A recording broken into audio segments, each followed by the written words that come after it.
Live. We're live. I'm sorry. No, I'm just on this place. I don't get out.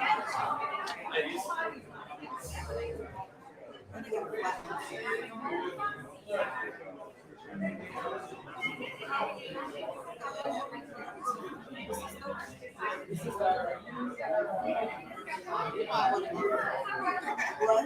No, I ordered this. You did? I didn't even see it. Hey, I saw mine now. Audrey, can you watch our table out there? Hey, Audrey, we have two ladies that volunteered before. The individual that volunteered before, they'll be out there. She's running a little late. They turn to you. Yeah.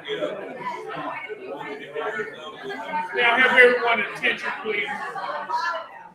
May I have everyone's attention?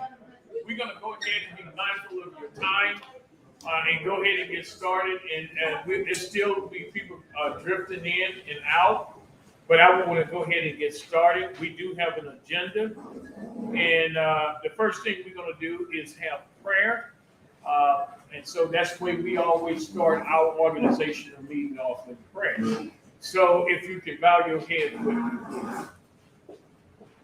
Father God, in the name of Jesus, we come before your throne of grace, asking you to forgive us of our sins and our wrongdoing. And God, we ask you to invoke your presence in this meeting. Let peace be still. And God, search everyone's heart. God, anything that's not of you, cast it forth from us. God, order each and every person under the sound of my voice, order their steps in your word, that sin may never have dominion over them, but they will be obedient as your Son, Jesus Christ, even unto death.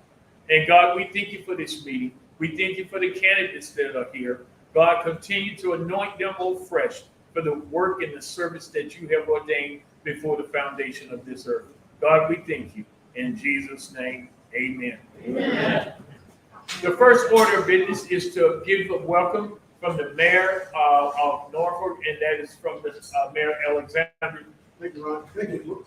Good evening. Good evening. Well, you guys can do better than that. You're running for office or you're supporting candidates, so good evening. Good evening. Thank you very much. Thank you for being here in Norfolk. Let me just give my appreciation to Ron Taylor and the Caucus for continuing to bring candidates together and to give candidates a platform, an opportunity to not do a pitch, but more importantly, to share ideas and concepts, how to make government better. And running for office is a thankless job. No one's going to thank you. It's hard work, it's dedication, it's commitment, and you're doing it because you care about your communities, and you're doing it for all the right reasons. So on behalf of, for those of us here in Norfolk, I see Tanya and Philip and others who Barry and live in Norfolk. Welcome to Norfolk for those who don't live in Norfolk, and for those who are candidates for office. We wish you the very, very best. Rigorous campaign, spirited campaign, and we hope that you'll be successful. Again, thank you for being in Norfolk. Thank you for willing to serve and put yourselves through an election. So, Ron, again, thank you very much for giving me the opportunity to say hello. Wish all of you the very, very best. Thank you, and good evening.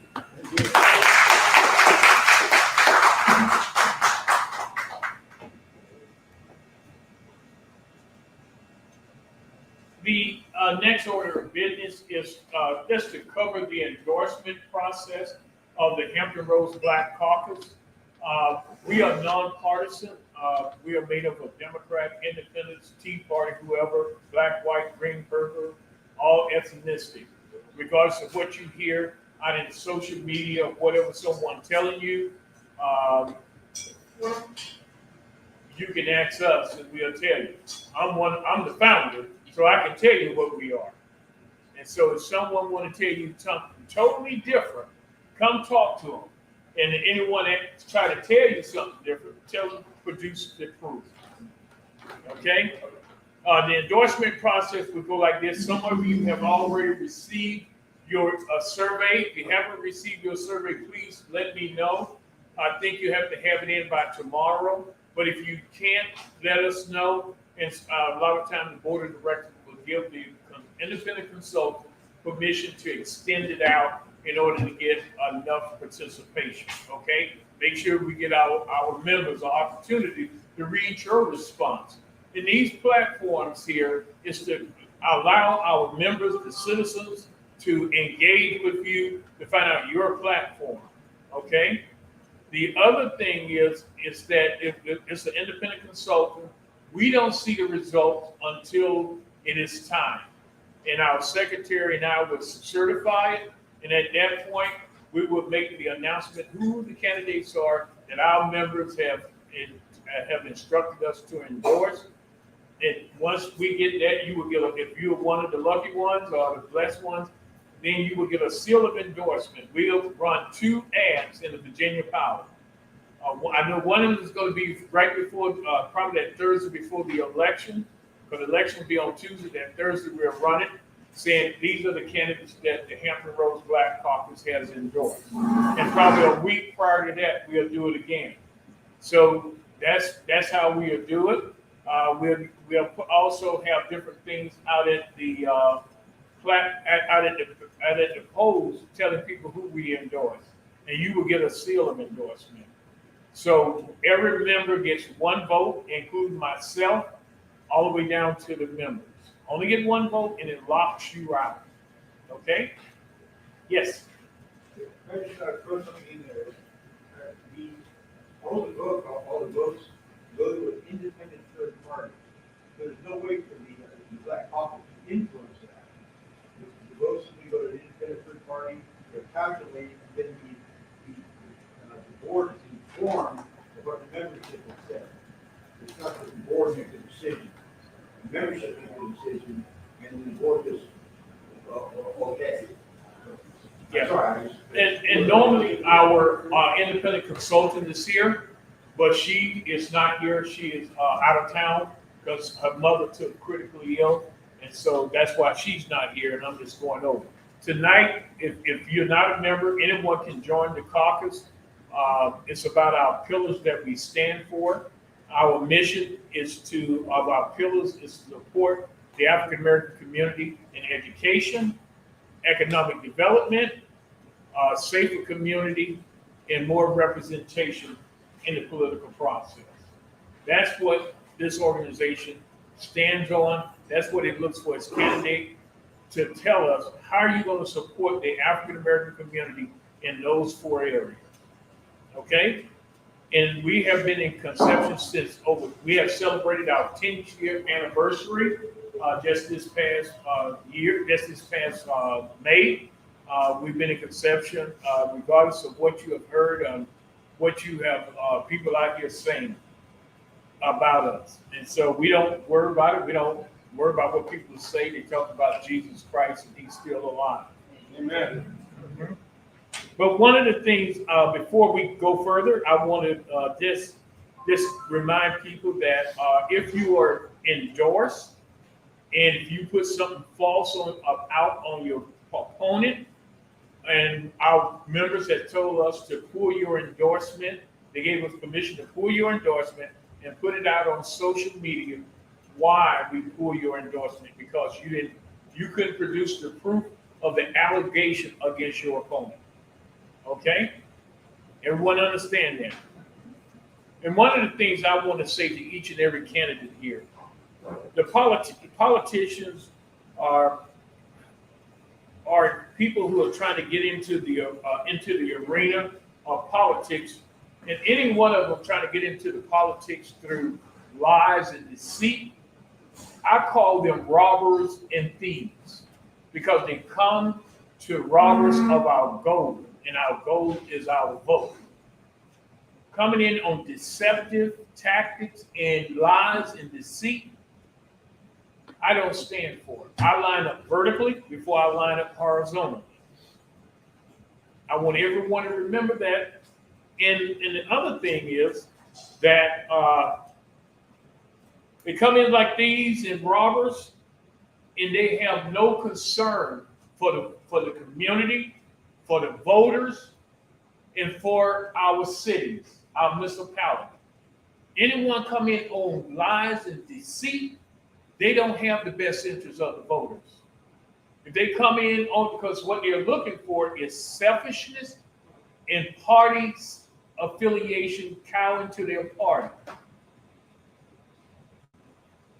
If I always say, if you're cowing to your party, then let your party pay your salary. And I'm fine with you. But if I'm paying your tax dollars, I don't care if you're a Democrat, Republican, or independent, that district have all of us in there. And so if only people you're going to listen to is one side, you're not representing us in this totality. And I say that I ask all voters and citizens of all these municipalities, because we streaming live, should do one thing.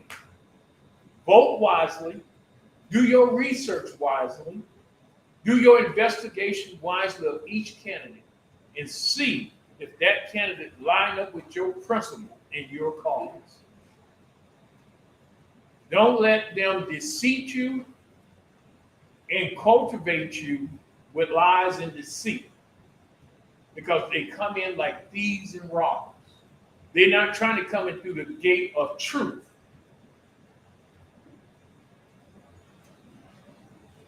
They're not. We need to get away from that. We are a better nation than that. And so my thing is, we as the Black Caucus, Hampton Road Black Caucus, we're going to keep trying to our best to keep them honest. So our citizens and our members won't be deceived, won't be touted with lies. And anyone that cows to someone that is held hostage by a political party, that's their own fault. No political party will ever hold me hostage, because my alliance is to no political party. It is to Jesus Christ. Amen. That's who my alliance is to. And everything else come up under that. And that's the way, as the president of this organization, I carry things.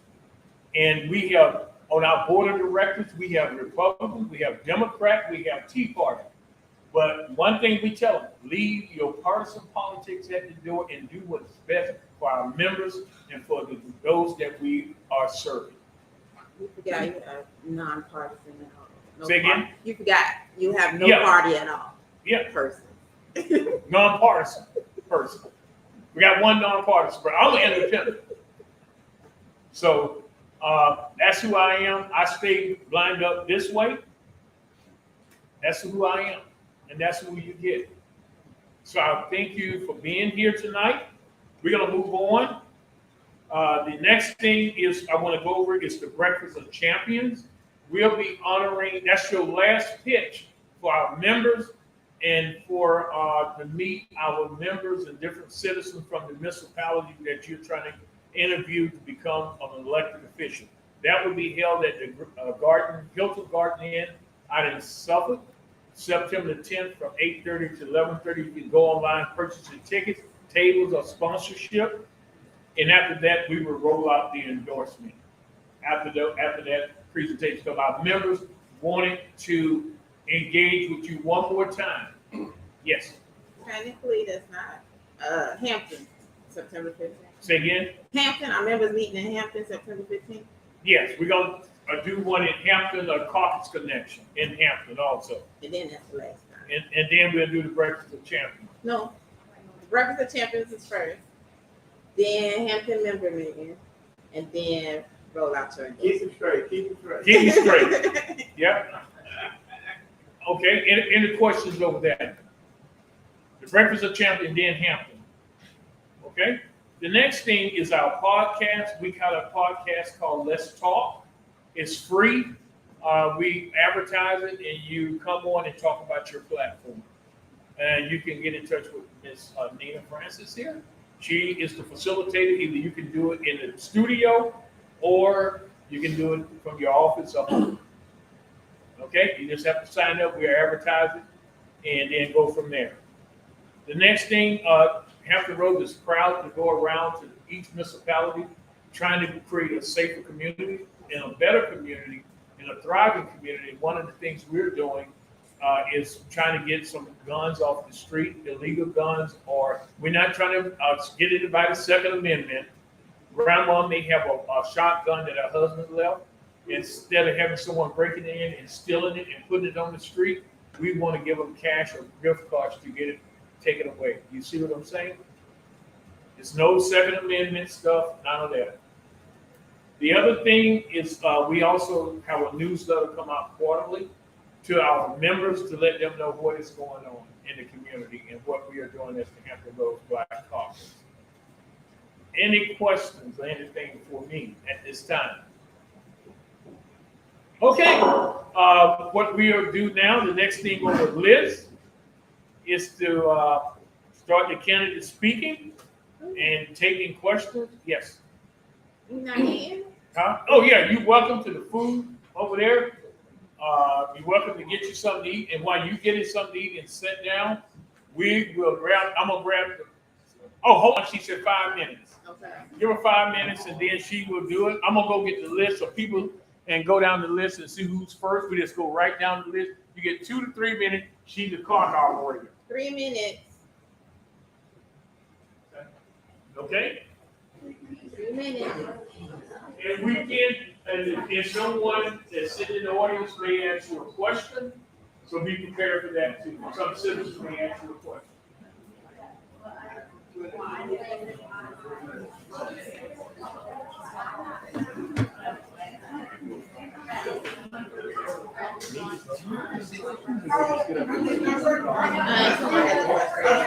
Well, if somebody has a question.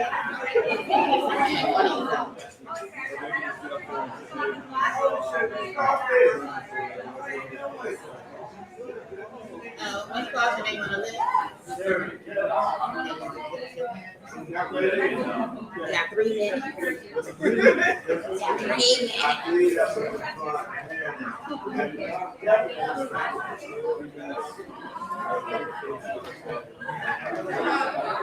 Can I get on your podcast? What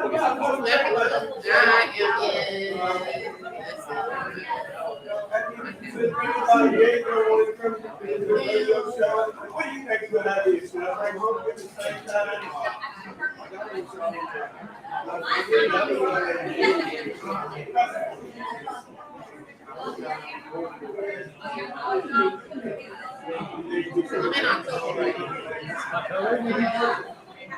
Okay. All right. I guess what date works for you? October 6th.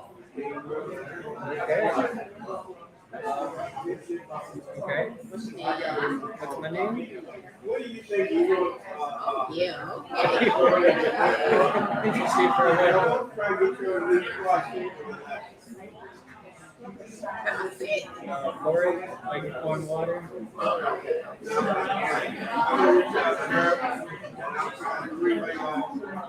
Remember, membership tonight is 25% and 50% off.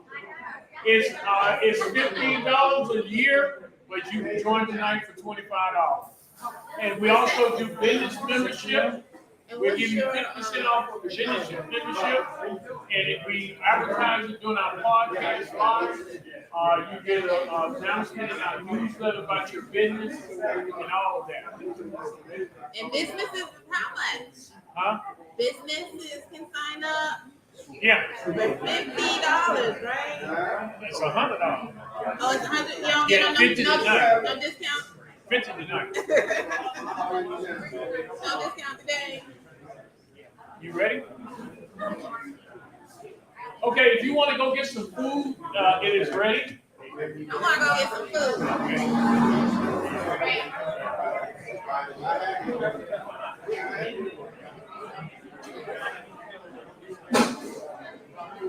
Right.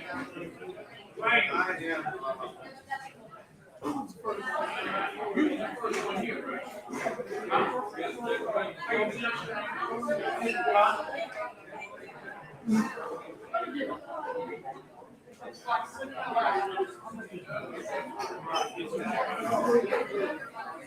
it's $50 if you go, if you're with me.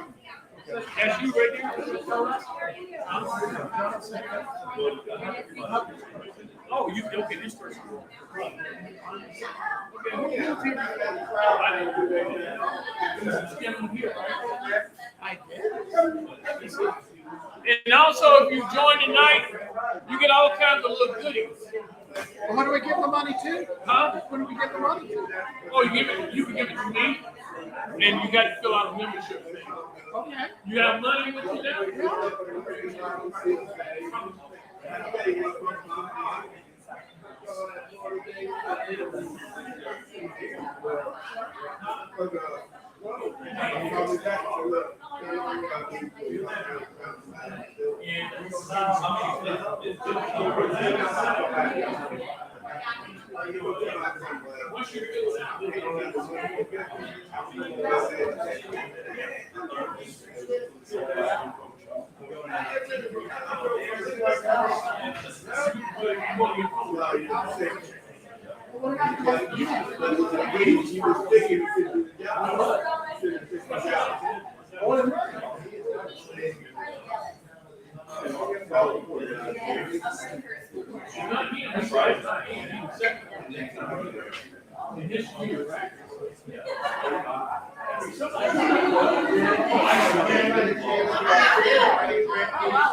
You gonna sit on here? I want to get the lid on the soap opera. I looked at that RFP. I'm going through. I didn't get a chance to go in depth. My wife looked at it too, and we went into some of the things that required me to go into Title I. We're looking at that, so I really had the opportunity. I didn't recognize you. You did? I should say you got a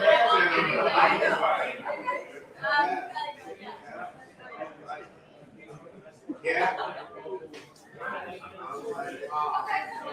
You got a man. Conflict, Johnny, Knack.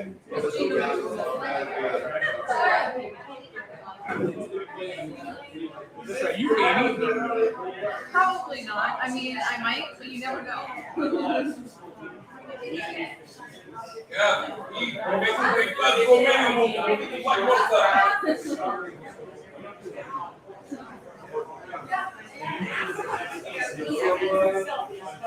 I'm apparently first on the list here. I'll prepare myself. Hello, how are you? Excellent, thank you. And you're right.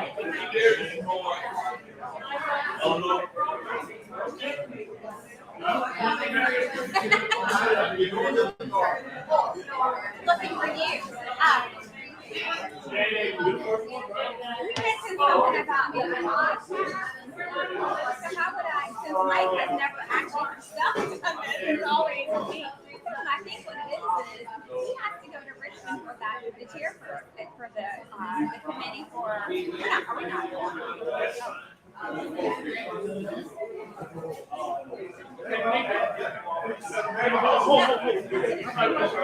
You got to pick something like here.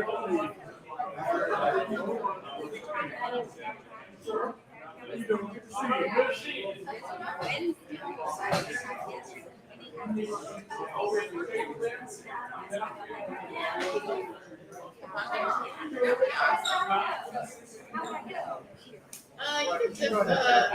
email us at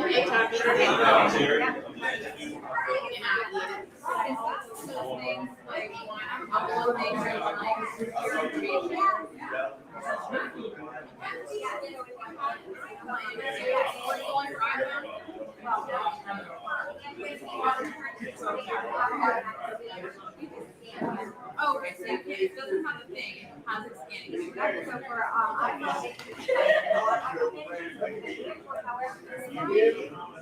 because mine doesn't, so it matters why. Well, I mean, my card doesn't, I don't have to put it. Yes, okay, yours doesn't. Oh, okay. It's like, it's just like mine. Oh, I do mobile, but it doesn't have a bracelet, now I really want a bracelet. I was still thinking. So they're trying to kick me out of my phone. They start slowing stuff down and making it hard. That's what's happening right now. It's just until he's opening. That's all they're doing. T-shirts. Didn't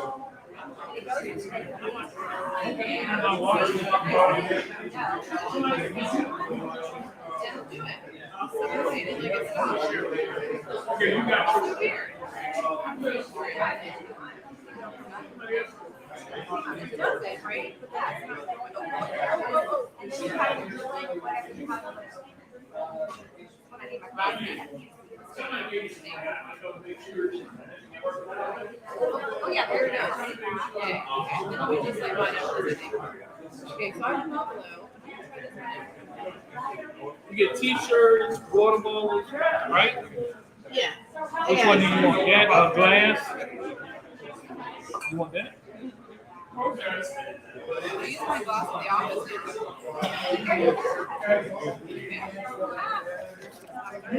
You can see me.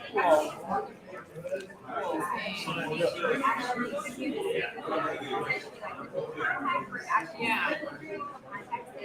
See, yours is different than mine. Okay. Who's Illinois game? Okay.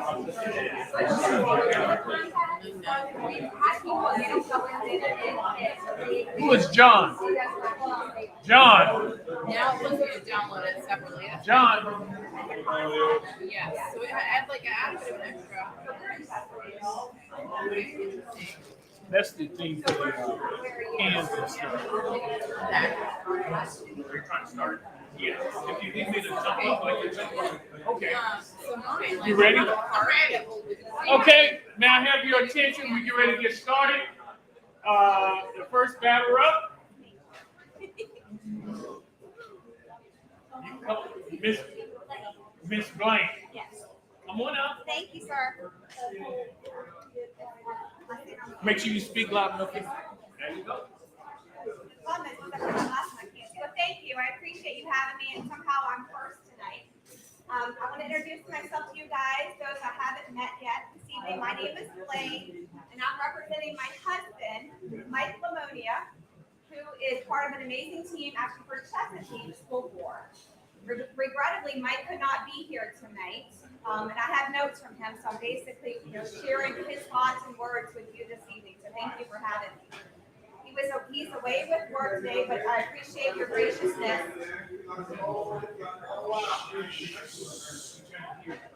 And allowing me to share a little bit about him this evening. Mike is a dedicated husband and father of our blended family. We have 4 active kids in the Chesapeake school system. Literally last September, he retired from the federal law enforcement after 26 years of distinguished service as a special agent and executive with the Department of Homeland Security. He led this area, the Southeast Virginia, for over a decade to help keep you and your loved ones safe.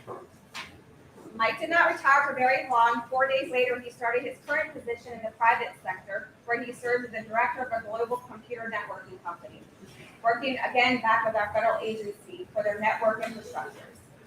Throughout this time frame, Mike has been extremely involved in our community and has held multiple leadership positions, including serving as the chairperson of the youth organizations in Chesapeake, vice president of a special needs organization. His brother and my brother-in-law has Down syndrome.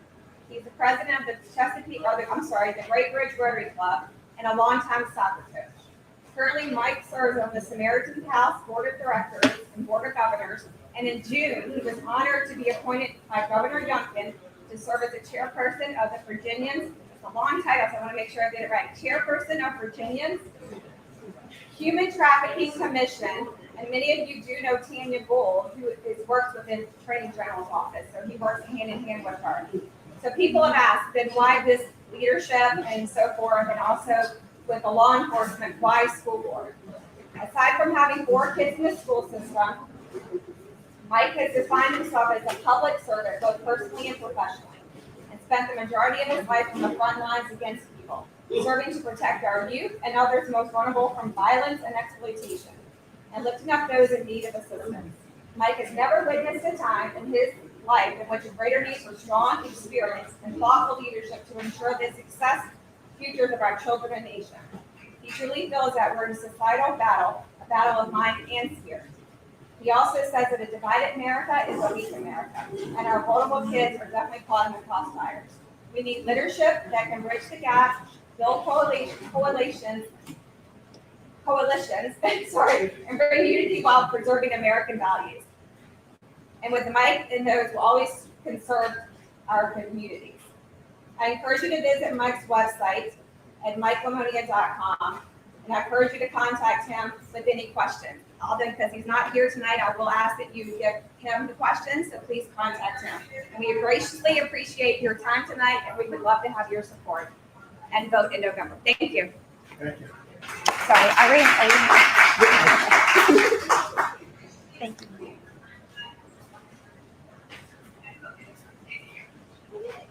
And I'll give you guys a card, everybody that has questions. Contact Mike.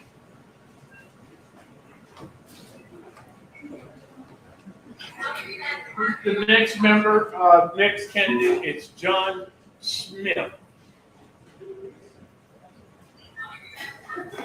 Right?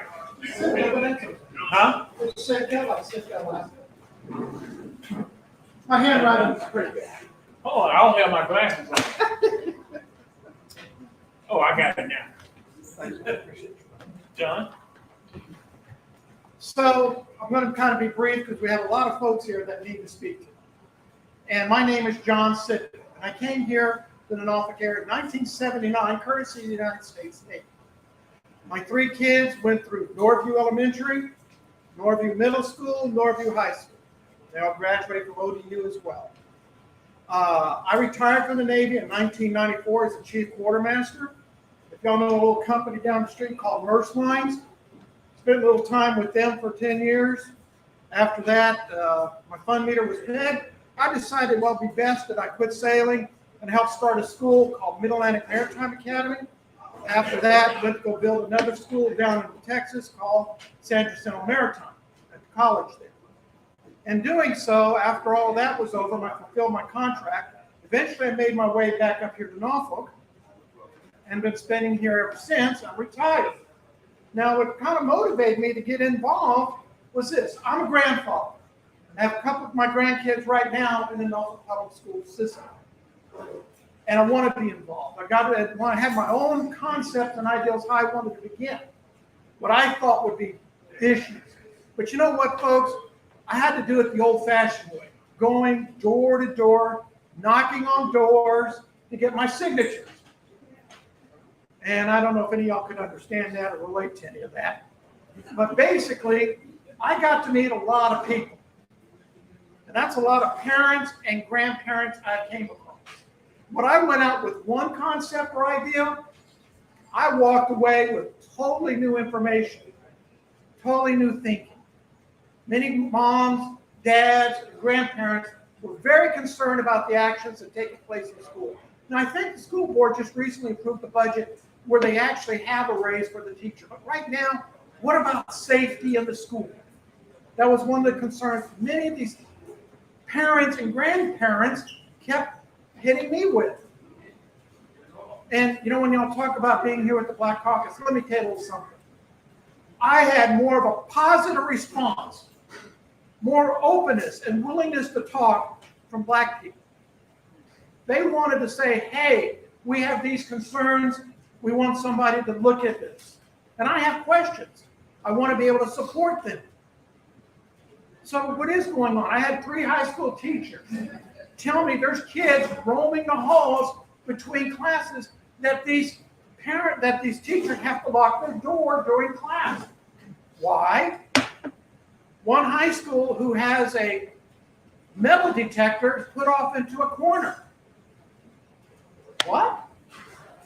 So there's a couple of questions that come up with safety and security in the school. That came up a lot. Thank you. So I got to wrap this up, but I want to say thank y'all very much. But a lot of it is I have a lot of things to look at with folks, and thank you. Oh, any questions?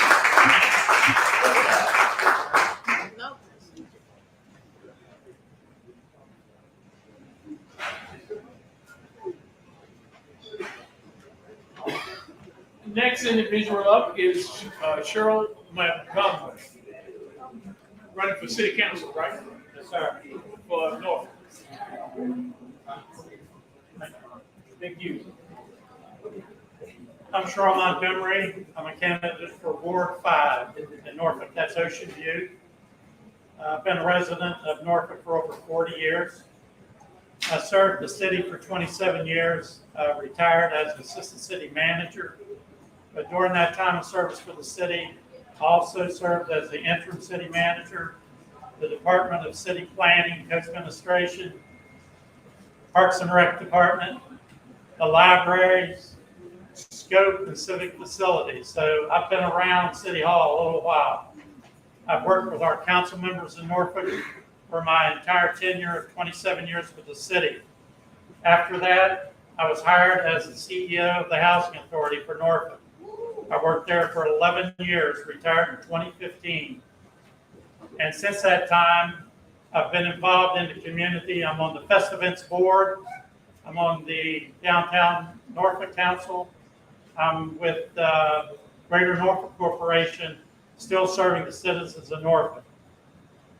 Even on 35th Street, I still get calls from residents that live here in this neighborhood, and I get calls from all over the city because I'm running for council.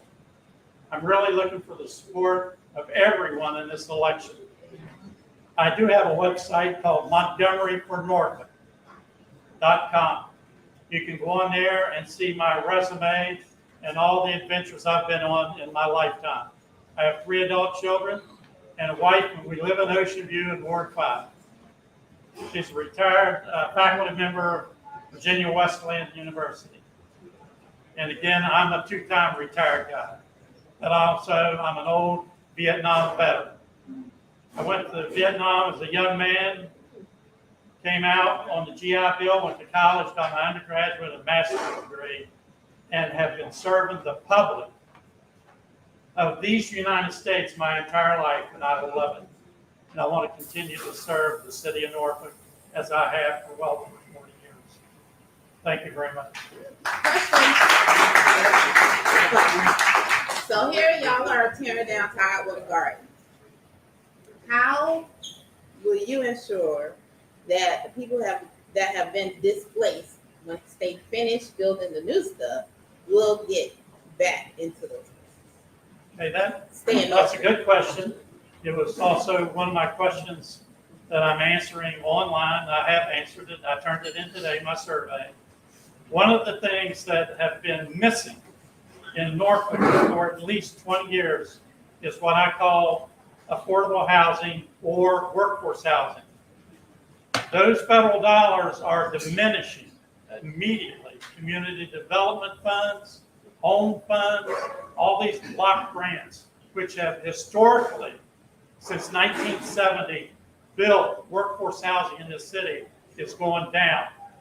One of the challenges that this city has is to find more workforce housing for those individuals that are being displaced through development projects, such as right down the street, with the church turning into high-end units that nobody can afford to pay $2,400 a month for. And so one of the things we have to do is to find more outlets for affordable housing. One of my platforms is the housing issues going on in the city, to make sure that those housing needs are met first. And all this new construction is great, but we're missing the affordable housing component, which has to be done ward by ward, citywide, as an issue. All right, well, thank you. Thank you. Anybody else? Thank you much.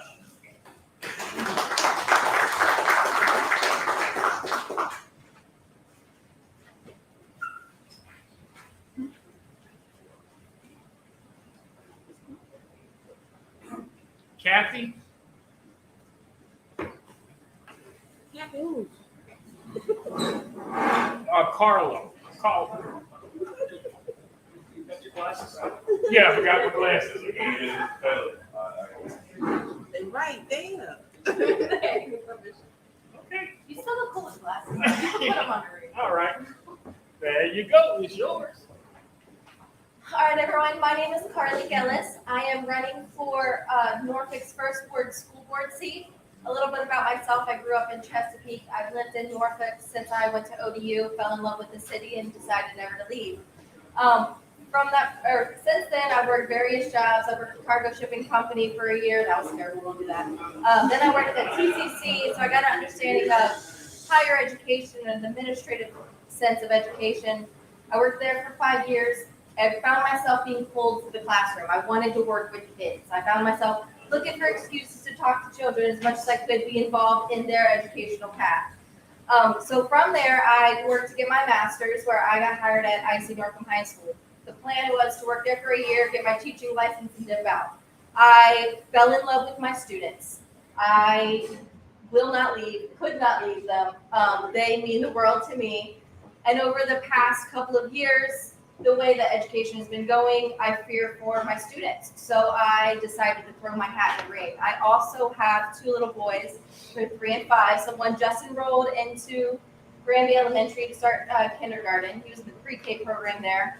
He had a wonderful experience, and I want to make sure that he continues to have a wonderful experience. So my biggest push is for my students, because this is, I guess they are my students, for Norfolk students, is the same things that I see happening in my own classroom. Mental health. Our students are not okay. They cannot learn if they're not okay. And until we take care of their emotional needs as well as their physical needs and physical safety, they're not going to be in a place to be of the academic level that we want to see them at.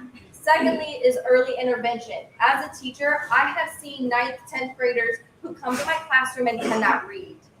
And they're the behavior problems. You know why? They're too embarrassed to say, sorry, I can't. So instead, it's better to be the funny guy in the classroom that's causing the problem. Behind that problem child is somebody who's struggling. I have a reminder on my, that I keep up. He's not giving you a hard time, he's having a hard time. I stand by that with my students, and I will do everything I can to make them okay and bring us together. The other big thing that I like to push between physical and mental well-being, and then we have early intervention, but the next thing is unity. For some reasons, parents and teachers are working against one another, even though we have the same ultimate goal. Teachers are not the enemy, and parents are not the enemy. We do a lot more working together than we do pulling each other apart. So I would like to reunite this community. I would like to bring in the sources, I also knocked on doors to get all my signatures. And what I learned is that our community wants to help, but they don't know how. If we can achieve these 3 things, I think we can make the schools safer and better for all of our students. Question. Yes, ma'am. Hampton Road seems to be having a problem with the treatment of disabled children. How would you fix that? So that is something that happens with the principals, right? The principals have a lot of control. What we need to do is bring in strong leadership. If you look at Ocean View Elementary's current principal, they don't have any vacancies, right? Bring in strong leadership, and strong people in charge of your schools will bring in strong teachers that genuinely care and want to be there. When they feel supported and loved by their principal, they give their all, and they're willing to work and do the extra things that need to be done. Also, special education, hands down, thank God for every special education teacher we have, because there is no harder job in the school systems, other than maybe being a bus driver. Those are the 2 things that I could not do myself. But if we can take care of our special education teachers, they have caseloads on top of their regular classroom activities. They're being pulled in 18 directions every single day. So they can't give every child what they need because they have too much responsibility. If we can make this a job people want to have, then we'll have enough people to take care of the children's needs. All right. Thank you. Thank you. Next individual, Ronald Marsh, running for city council in Virginia Beach. Thank you, Ronald Taylor. I appreciate you having this meeting tonight here at the Hampton Road Flat Caucus so I could speak before you. I am a certified fraud examiner. I'm a numbers person, a finance person. And I've been living in Virginia since 2000, and I've been living in my home in Virginia Beach since 2007. And what I'm hearing, going door knocking, talking to people, is that they would like lower taxes. Most of the people are in a state of shock about the inflation and what's going on in the community. And I'm trying to marry that with some of our priorities. Virginia Beach has 5 strategies to build a 21st century infrastructure, safe and healthy communities, growing the economic community, having thriving neighborhoods, and innovative and sustainable government. So that's really what the city council is trying to do. But what the citizens are trying to do is pay their taxes. And most of the people have had a fairly large increase. My own little home, 3-bedroom, went up $51,000 in assessment. So I am actively listening to people and to what they want to do, but I think the city is going to have a surplus. They over-executed on their budget of taxation, and there is the thought that we are going to have between $80 and $100 million surplus. And if we could take a portion of that, not the whole thing, but even 50%, and give that back to our citizens, like the governor has given back money to the citizens, I think what that would do is spur a lot of activity, and people would spend that money and use it wisely. In addition, I'm in favor of cutting the restaurant tax. I come out very strongly on this because we have one of the highest restaurant taxes in the country at 11.5% in Virginia Beach. We are going to make a windfall of $90 million. Yes, $90 million is what they're predicting we're going to make from our restaurant tax. It wasn't that long ago we were only making much less, 45 to 50 million. It's going up 46% this year. That's what the budget director predicts. And people tell me that if the restaurant tax wasn't so high, they would go out and eat more, and it would help the restaurants because they would have more customers more frequently. So I'm of the mind that if we can make it more affordable for our citizens and make them happier, and that's what I'm trying to represent. It's 46,000 people in District 8. I have a little slice of the pie, try to help them, and I think that's what my job is to do, what they want me to do. And most of them say they'd like to have lower taxes, and they would also like to have less traffic and less development. So thank you for listening to me. I'm more than happy to take questions, but I think my time is over. You got a question? Ready? I'm ready. Most first responders can't live in the cities where they work. Yes. How would you help them? I have done a ride-along recently with the police officers in the 3rd precinct, and many of them live in Moyoc, and that's because the taxes are too high. We raised the salaries, we put $32 million into salaries, but at the same time, we raised property taxes on the homes. And whether you own the home or whether you rent the home, if the property tax has gone up so much that your landlord is passing it on to you or the city is passing it on to you, you can't afford to live there. Other cities and other states only reassess their taxes on properties sometimes every 2 years or every 4 years. I think we really need to look holistically at how much money we're taxing people, because when I looked at the numbers, we're taxing most families about $5,000 a year when you look at the water, the property tax on your home, the property tax on your car, all the sundry taxes. We just somehow need to take taxes down so people can afford to live in the city where they work. Thank you.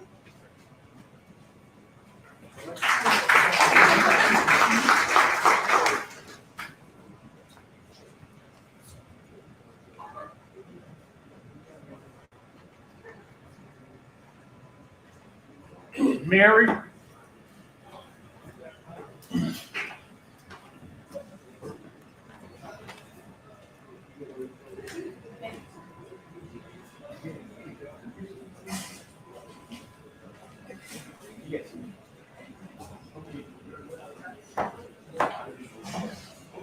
Good evening, everyone. My name is Mary Simpson Jones. I live in the city of Norfolk. I was a PTA president at Crossroads. I'm currently a Civic League president for Oakwood. I'm sitting before you tonight for Mark SSQ Senior. He's not here today, but he's at Spelman. His daughter is having her freshman year at Spelman, so he had to be where he needed to be. Mr. Askew is well known in Norfolk. He has plans already. If you go and check the journal guide where he did in Ottawa. So I see upon him, he's running for Ward 3. And I see some of the things that he wants, like getting a teacher in kindergarten, adjusting from custodian on down and on up, giving teachers more money. He said we have had many superintendents for Norfolk since 1990. So we need to get some stability in there. And I'm for him because I'm about parents and advocates. We have grandparents who raising children now. A lot of them are not educated enough to know the simplicity of education.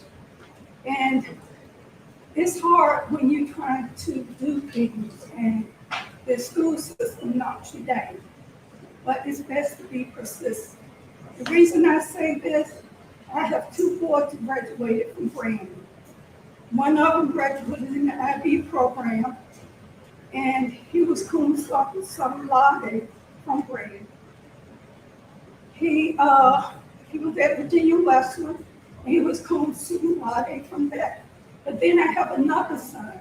He went to Tidewater for 1 year. He said, Mom, this is not me. So I went along with it. Mr. Askew and I see the same thing where our parents about the teachers first, and not about working with administration. So he's running for Ward 3, and I hope you all get out and let people know. You can go on the website and find his article he did with the German guy. Thank you.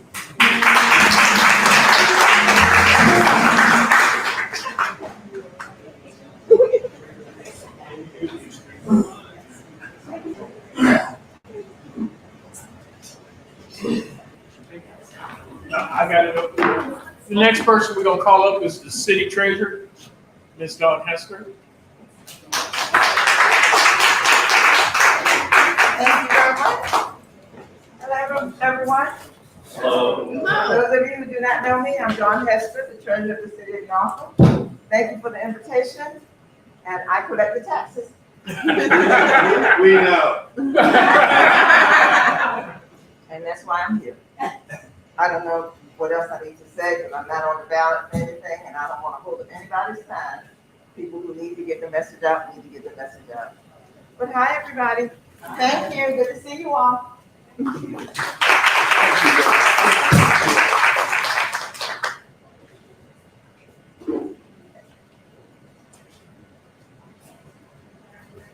Now, the next person is Paul.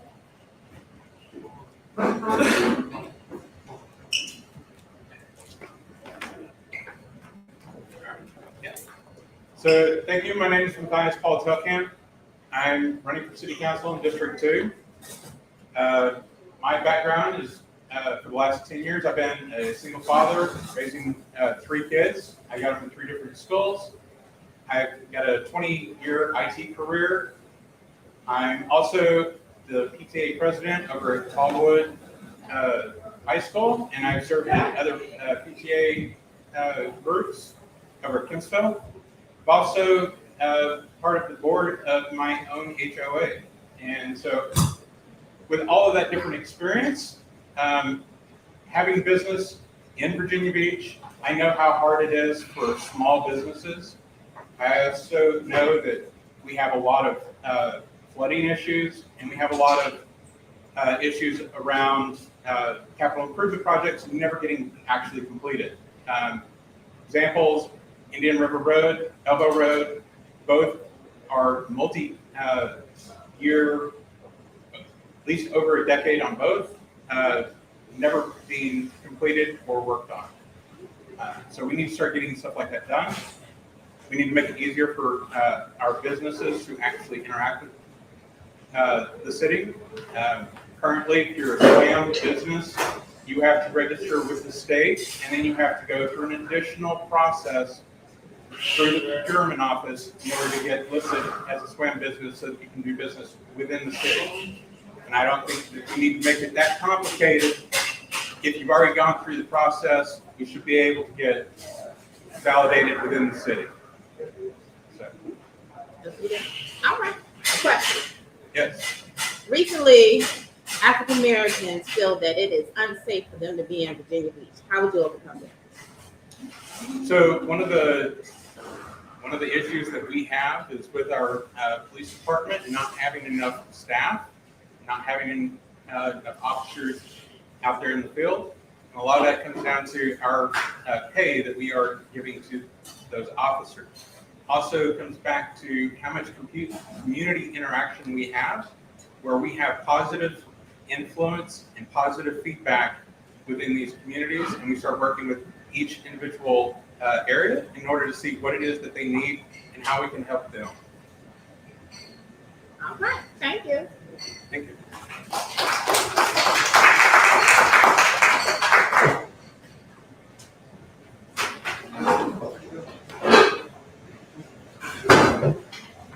Is there a way to visualize because when I go to him, a lot of people in this here, you know, okay. All right, where you go with your thing? Well, let's keep it moving. You want me to go? Oh, you. I can go. All you, go ahead. I think I'm next on. Hi, I'm Ken Liebeck. I'm in District 4 in Virginia Beach, and I'm running for school board. I have two daughters in two different public high schools in Virginia Beach. And I totally agree that parents and teachers need to work together. I did notice my kids went to private, we spent all of our extra money on private school up until 9th grade. And there's a huge difference. There's a wall between the school system and the parents. I was never asked my opinion so far. I've got one child that's going to be a senior, another one that's going to be a sophomore, one's at Bayside. My district is actually on the Norfolk border. It's about 55% white, 52% African American. Most of the rest is Hispanic, and so it's a very diverse group. It's a new district, and just as an example, the only high school that's actually in my district is the Renaissance Academy. It's now half empty because we changed the conduct policy. I know why we changed it. If you ask teachers, they believe it needs to be tweaked. One of the things I want to do with the Renaissance Academy is all of those, any of the high schools, trying to push 80 or 90% of all those kids into colleges is not appropriate, especially when school's as expensive as it is, and you have. Oh, look at that. I get to be the first one with a mic. So you now have welders starting out at $60K plus, and you have people going into over $100,000 debt with a degree starting out making $35K. That doesn't make any sense. Okay, I went away to college at 18. I was not ready. I didn't do well. After 2 years, I had to go in the Navy. When I got out of the Navy, I worked my way through school. I went to TCC, ODU, and Regent, got my master's degree. For 9 years, I worked full-time and went to school full-time. But my baseline, my high school experience was good. The kids were pushing through and getting degrees too. Some of them have to take multiple remedial courses at TCC. They're not ready for college. And a lot of them, my father was a welder. He ended up owning a business. You can now educate yourself as well. You can be a very educated person. Some of the dumbest people I know have degrees. We're doing a disservice to these kids. And there's huge opportunities there's a lot of jobs around HVAC technicians and welders and plumbers and electricians. You know how much it costs to call an electrician? A certified one? It's expensive. They make real money.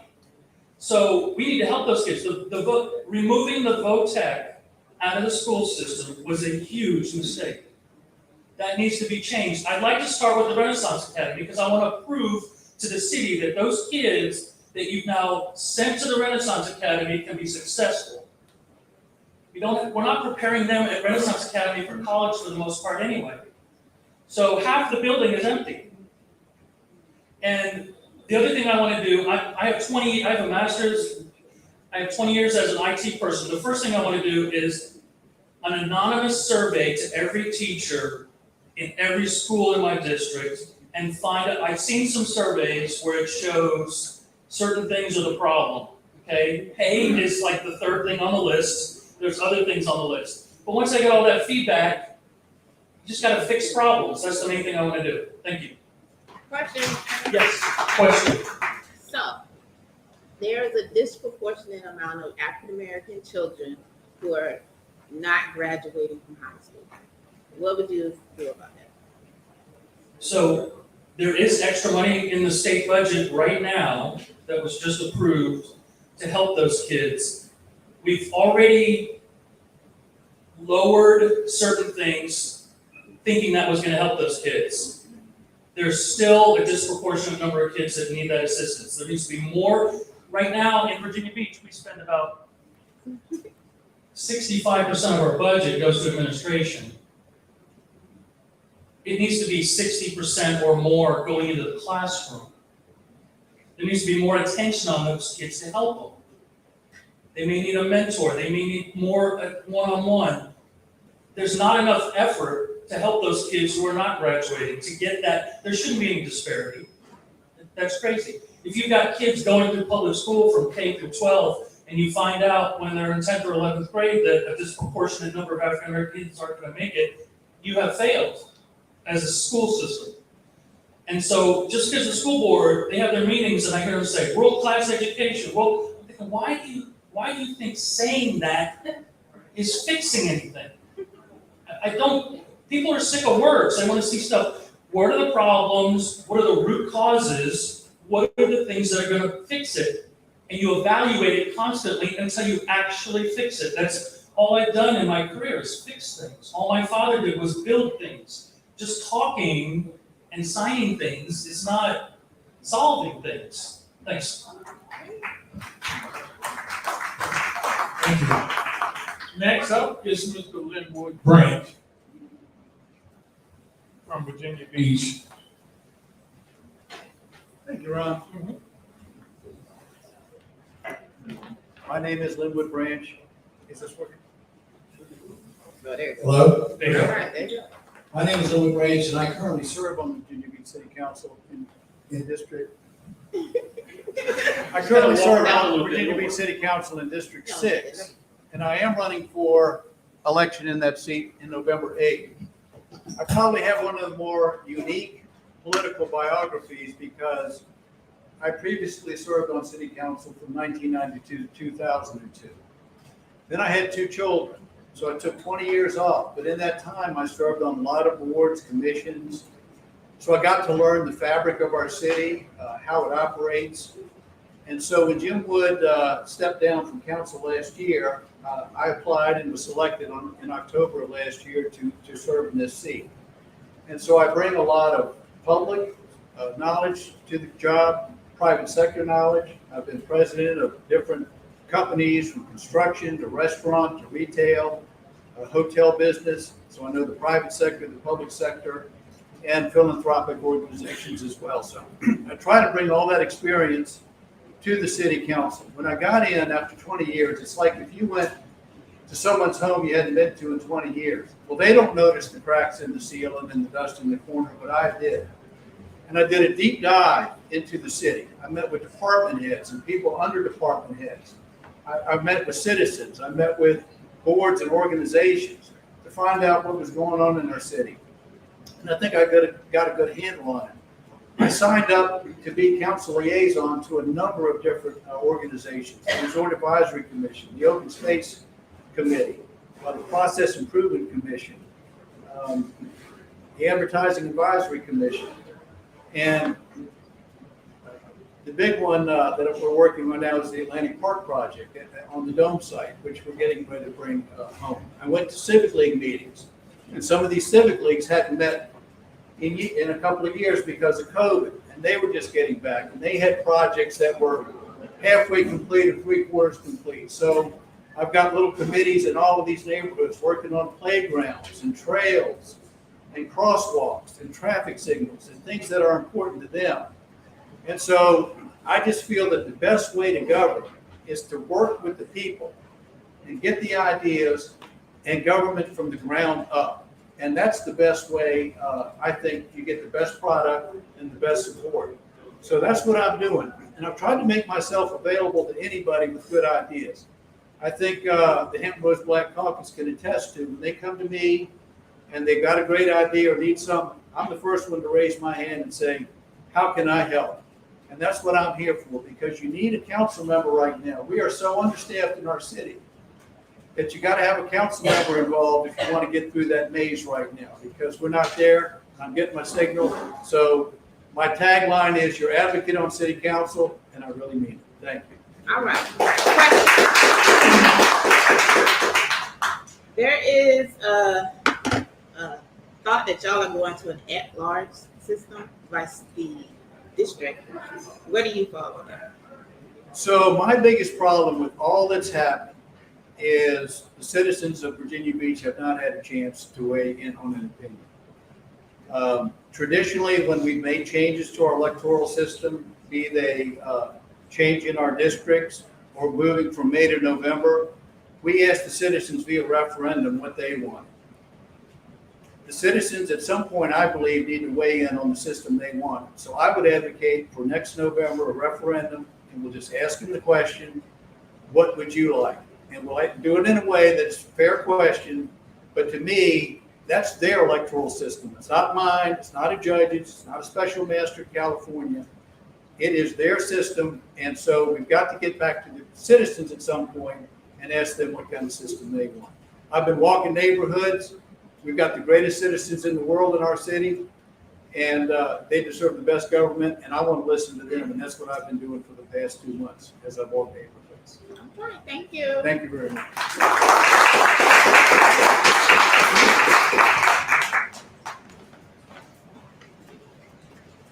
Next person is Tanya,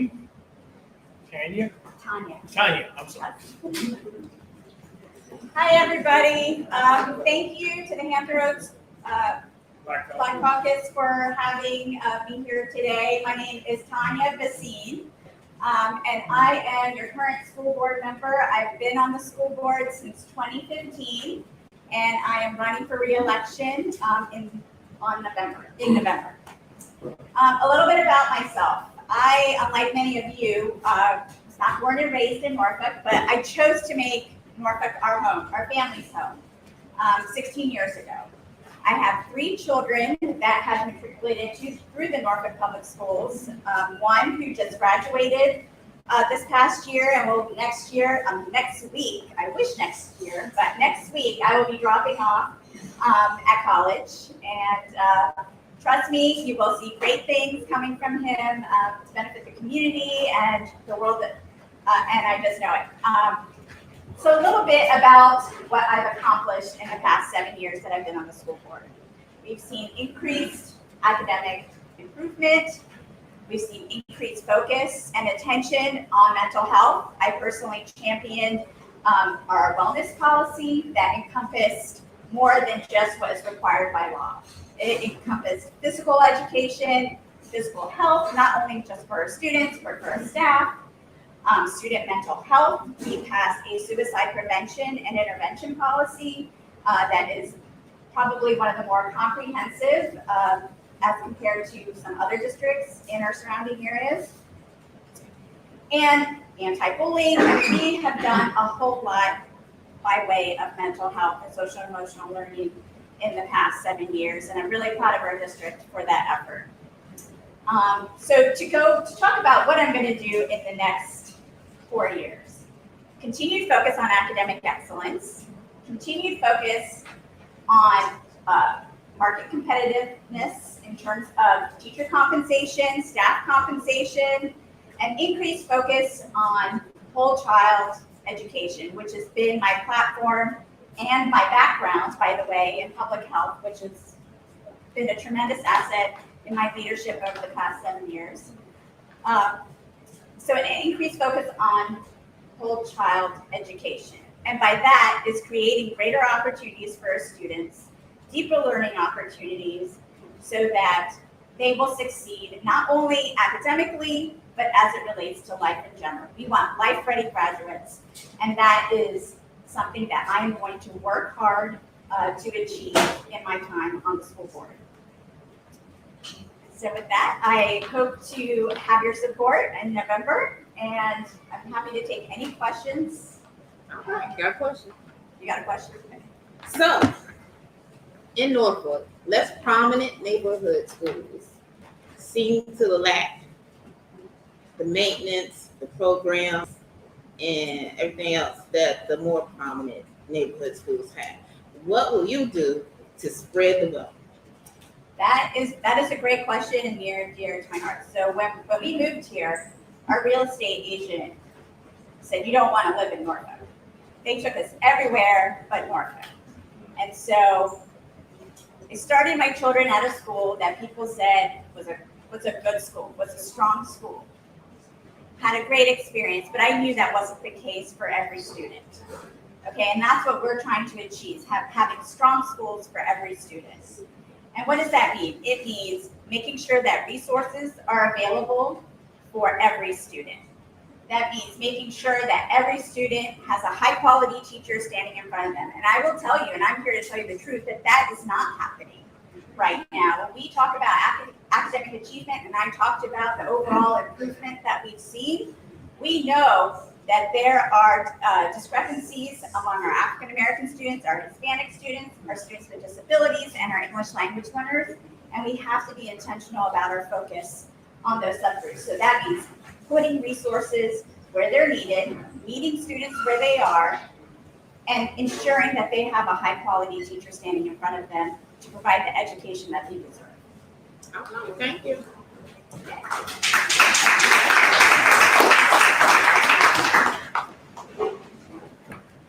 Next person up is Terry Nemco of the U.S. Congress.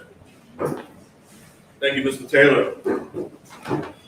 All right, good evening, everyone. I'm Dr. Terry Nemco. I'm running for U.S. Congress for the 3rd District. The 3rd District includes Hampton, Newport News, Norfolk, Portsmouth, and half of Chesapeake. Well, I'm a retired Air Force veteran, retired at Langley Air Force Base. I did 21.5 years in the Air Force, okay? And I know that because, hey, it was a long career. I worked at the Pentagon as the Air Force Energy Manager and enjoyed that job. But I saw a lot of things that was going on at the Pentagon and through the country. And I decided to put my name in the hat to run for U.S. Congress last fall. I have an MBA from Auburn and a doctorate in business from Temple. So I'm a business leader as well. So one of the biggest things that I want to do is in the 3rd District is bring economic relief and development, be able to provide better education. I'm all for school choice. And then last but not least, safety, working with local leaders to provide reinforcements for the police force, etc. So if you don't give people opportunity, guess what? There's going to be a lot of idle times and idle hands, and that's what we need to do, okay? So one of the things that I definitely want you to understand is, hey, as a military brat, I don't see color. I know it sounds very cliche, but I don't care if you're Black, Latino, Asian, Caucasian, we're all American, okay? So that's the creed that I always went by, especially when I was in the Air Force. And ultimately, what I want to speak to you all about is September 23rd is early voting, okay? And then November 8th, you'll see me on the top of the ticket with myself and Bobby Scott, okay? I am your option this year in 22, and I look forward to your vote. God bless Virginia. God bless Norfolk. God bless America.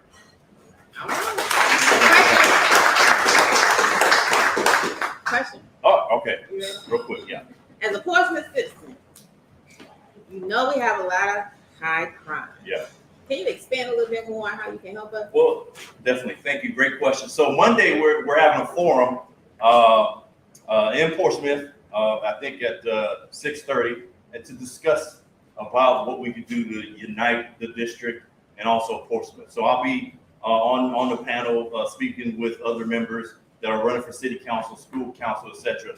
So long story short, we have to work with the city managers and also the chief of police and everyone throughout the city. And the constituents also have to be a part of this citizens on patrol type activity, okay? So back in the day, I know you guys saw Police Academy. The citizens have to talk and have to convey to the law enforcement, et cetera, to get things going. But one of the things that I definitely want to do is bring funds back to the police force, okay? If we have to trim the fat, like Jack Welch has said in business leadership, that's what we have to do. So that's what we want to do, and that's all I have. Thank you. Thank you.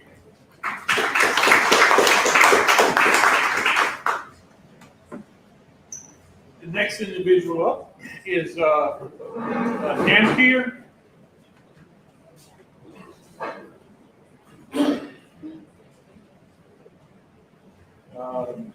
It's Dalapir. How do you pronounce it? Start with a D-A-L-R. How you pronounce it? Dalrymple. Dalrymple. Okay. That's the last name? Yes. Okay, thank you. Let me jump in. My name is Porrick Dalrymple. It's Irish for Patrick, so forget my name, just look Irish for Patrick. I'm running for Ward 1 in Norfolk against Vice Mayor Martin Thomas. I believe it was my civic duty. Vice Mayor Martin Thomas has been running unopposed with write-ins since the special election in 2016. Ward 1 has 15,000 registered voters. In the special election, only a little over 500 people voted in that special election. 2018, 1,500 people voted in that election. That's crazy. No one wants the job. You can't have democracy. Democracy doesn't work unless you have a choice. About me, I've experienced a lot of ageism. So I am a wildland firefighter before my kidneys failed due to the Camp Lejeune water poisoning, where I was born down in Jacksonville, North Carolina, before I went into foster home. I graduated from paramedic school out of University of Utah. I graduated from Maury, night school at Granby. I am a success story out of VOTEC, and I also went to Renaissance. So that's about me. Before COVID, I also volunteered with Virginia Beach EMS. I am running because I think the fact that Norfolk is 230 plus officers short is an opportunity. It is not, I mean, it is a problem, but it's an opportunity. It's an opportunity to rebuild the police department to represent the community of Norfolk. I did an interview with Wavy because I live in military housing. My wife is active duty. She's working on orders right now for her ship. But Wavy asked if I fear for my life. I do not. I've lived in Jackson, Mississippi. I've also lived in Baltimore. One of the schools I went to was 99% black. Only 17% of the school graduated with reading or passing. So no. And then growing up at Tidewater Cromwell, I don't.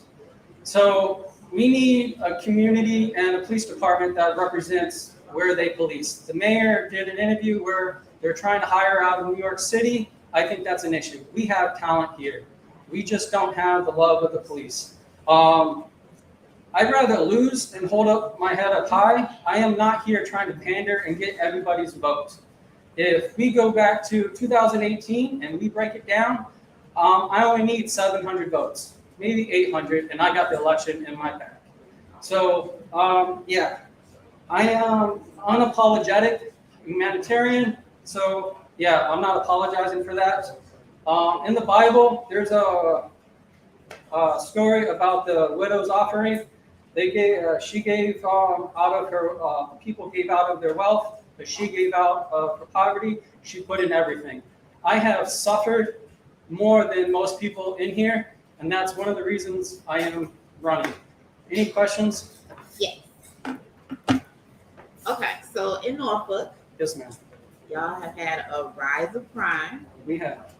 And people claim that, I know you don't fear for your life, but there are people who saying they are. We lost Texas de Brazil, my favorite restaurant, due to the crime in that area. Well, what do you suggest? I say it's due to a couple parts. So like I've been in communication with Chesapeake. They offered me a ride along where Norfolk denied me a ride along, and all the cities are in competition for officers. Back in 2010, 2013, we raised our officers' hours to 12-hour shifts, and we're doing everything wrong. We're Chesapeake for 20 plus hours as doing everything right. They're not suffering staffing shortages, and we need to look inward instead of outward. So if we're having these staff shortages for our police officers, then why aren't we solving it? Why is Chesapeake, not having this issue? So everybody's saying it's a leadership issue. Well, why aren't we taking a look at our leadership? Everybody votes, for the same people expecting different results. So here's somebody different. Thank you.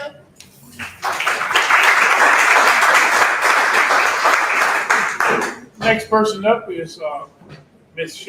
Felton from Virginia Beach Public Schools. Good evening, everyone. Good evening. How are you doing? The storm got us for a little while. I wasn't going to make it through the storm and all the flooding, but I'm finally here. I count it an honor to be here tonight to speak before you. I do serve on the City of Virginia Beach School Board, and I've served for approximately 7 years. I'm going to my 8th year, and I'm up for re-election in 2022. I found that public education is one of the strongest institutions that's available to every child. And that is what I stand on. When I first went into being a school board member, the thing that I found that was a deficit was that parents was not understanding the system, and they needed a voice. They needed to understand how to navigate my child to school. And I decided to do that, to be the voice of the parents, the voice of the students, and the voice of the community. As I stand now, I am promoting our students, our economics, and our teachers. I want to make sure that our community and our teachers are joining together. I like to say that a couple of things that I have done since I've been on the board, it was a disparity between our graduation rates and how to calculate and get it together. I sat on the equity council that we had within our school system. I was a member of that as well. Out of that membership being on the equity council, we created an education equity policy within our school. With this equity policy, it created an assessment that we're going through to make sure that all students, all teachers, all staff are looked at equitably. And this is one of the main things I'm standing on. Not only that, I am proud to be a product of a department that we made and got into the system. It's called, the acronym is FACE, but it stands for Family and Community Communication Engagement. And with that particular department, it engaged our parents, our students, our citizens of the city. It played a strong part when COVID decided to come in and do its unprecedented things, we were all in array. But the City of Virginia Beach was instrumental, and we were really great at having all of our students had a device, a laptop, a Chromebook. When they went home, they shut the school down on March the 12th. That made it easier for us to navigate our students. Were there T's and some I's and T's that need to be crossed? Yes. Were there some, were there some I's that need to be dotted? Yes, it was. But pulling together as a community and with our private partners, we decided, and I'm over my time. But I just said, I'm Sharon Felton, and I'm running in the 6th district. Vote for me, all of you that know. Vote for me. I intend to go out and do greater works. Thank you. Question. African American students feel like they're being unfairly and more disciplined more than other children. What would you do to? What I've done and what we have done, I have engaged with those students and some of them as well. And that is where our FACE department come in, our equity council. Our equity council holds at least over 20 some representation from our community that deal with that very concern that you're speaking of. Not only are the adults or students sit on this equity council, and they are African Americans, they are Native Americans, they're Asian that sit on this equity council. And out of the equity council, this is how we came about with our educational equity policy, talking with that group of people. So right now, as you look at it, at one point it was a substantial gap, but that gap is slowly closing in, and the students have more conversation at the table. Okay, thank you.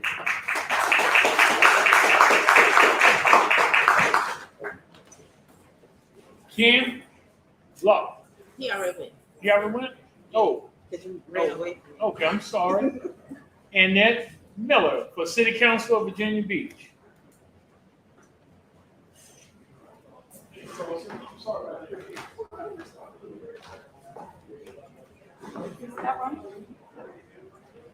Good evening, and thank you very much for having us and hosting this event tonight to the Hampton Roads Black Caucus, especially Ron. I don't know how hard he works in all this. My name is Nanette Miller, and I am running for District 2 in the city of Virginia Beach. And for those of you who don't know the city of Virginia Beach very well, what that means is the old Princess Anne County. It is all things south. It is a great section of town. It is very diverse. It is very rich with history, and it's very rich with resources and great and wonderful people. I was born and raised in Virginia Beach. I went to Cox High School. I went to Tidewater Community College, and then I joined the Navy to see the world. And I spent 31 years in uniform serving my country as a naval intelligence officer. It was a great and wonderful career that I had. I learned a lot. I got to do a lot of great things. I tell people all the time, I got to do things that people read about in books, but I can't tell you the story. So it was a great opportunity. I learned things like project management. I learned how to work with anyone in anywhere from any culture. I dealt with people from Poland and Colombia and various countries in the Middle East. I lived in Europe, and every time I came back to Virginia Beach, and I spent the vast majority of my life there. I love Virginia Beach. It's a great city. It has great resources. It has probably the best people I've met, and I've been around the world. We are welcoming, and we are hardworking. Very fortunately, Virginia Beach has probably the strongest economic resources in the city. We have agriculture, we have our military, we have resort, we have hospitality, and we have industries, trade industries. We have organizations that are working hard to support our military because we have the largest military population in the country, both active duty and reserves in the Virginia Beach, really in the Hampton Roads area, but it's very strong in Virginia Beach. I decided to run because I saw in my city, and particularly in my district, and I've lived in the district for more than 30 years. In that area, I've seen a lack of representation and a lack of response from our representative on council. We've had one person who has served the vast majority of my adult life, and I think it's time for a change. It's also time for someone who understands the uniqueness that is coming to Virginia Beach. We will have the subsea cables come into Virginia Beach. We have the wind turbines will come into Virginia Beach. We have the largest, we're not supposed to say the name, but the largest warehouse facility is also going to be there for a hub. Is that 3 minutes? Okay, terrific. So that's all. That's about me a little bit. Any questions? Question. So some people feel that all Virginia Beach cares about development is the waterfront and the town center. How would you ease their mind? You mean people want to develop just those two areas? That's what they feel like. That's all Virginia Oh, Beach. because all of the emphasis and the money you feel like is going there. Actually, it's fairly well spread. I mean, there's a lot of emphasis on the resort area because it brings in a lot of money. So the hospitality industry is extremely important. You have to address that. Restaurants, And of course, Rona did mention the high food tax, but a lot of that was originally because we have such a high visitor rate. It was a good way to bring in that extra dollar during tourist time. I agree, it's way too high, but I don't think that the emphasis is only on those two areas. People are looking at all the different areas in Virginia Beach, and it's of course the largest landmass in the state. We have the largest city. So we're very diverse from the northern tip of it all the way down to the North Carolina line and from Chesapeake to the ocean, both at Sandbridge and if you look at the resort area of Virginia Beach. So those two areas aren't getting all of the attention. There's a perception, I think, of the most emphasis is on the resort area. But I would contend that after attending so many meetings and talking to members of council, citizens and whatnot, the emphasis isn't just on those two areas. We do have really strong pockets across the city, and I would venture to say that the strongest pocket is really in the Princess Anne area of the district, the historical area. All right, thank you.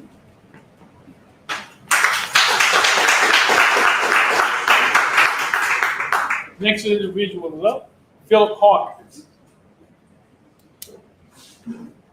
Mr. Philip Hawkins.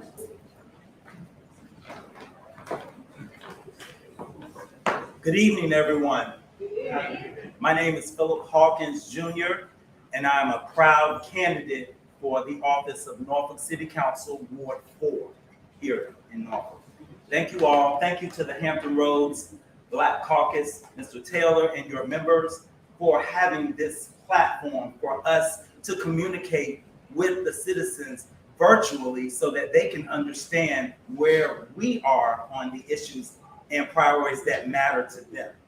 I am no stranger to Norfolk. I am a lifelong resident of the city of Norfolk, proud of that. Graduate of Norfolk Public Schools. I graduated from Norview High School, and also higher education was received from Norfolk State University, the Spartans. Behold the green and gold. I'm very proud of that. Twice graduated, bachelor's in business and finance, also a master's in education, which is where my career led me from business, working in banking for 5 years. I transitioned as a career switcher into education, and that's where I have been for the last 25 years as a teacher, working on the front lines for our families and our children. And now, recently, I was promoted to be an administrator. I am the assistant principal at the PB Young Senior Elementary School, which is in the heart of downtown Norfolk. I am a civic leader. That is what we need on council. We need grassroots leaders who are in the community, who communicate with people and exchange ideas. That is what this platform is about. So that is the type of leadership I am going to carry to the city. My priorities will focus on safer communities and community policing. We know the gun violence has gotten out of hand.